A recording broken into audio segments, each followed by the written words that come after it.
अग मुली, अंग धुतलंस का तू? हो निघाली. थांब थोडी. ह्या संन्याशाच्या मुलाला भिक्षा वाढवली आणि मग अंग धू.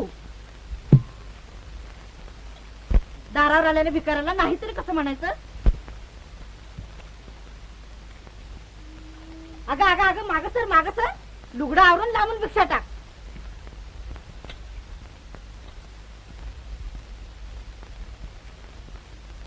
अहो ही वेदमूर्ती बरोबर असल्यावर काय हो, काम झालंच म्हणा. उगीच नाही आणलं याला पैठणून. छे छे छे छे छे छे छे. आता कसलं काम होतंय तुमचं? म्हणजे तो पाच ज्ञान्या मूर्तिमंत अपशकून आडवा आलाय. राम राम राम राम राम राम राम. काय म्हणालात का? तुम्हाला माहित नाही शास्त्री बा, तो विठ्ठल पण बायको रागवून संन्याशी झाला होता आणि पुन्हा संसारात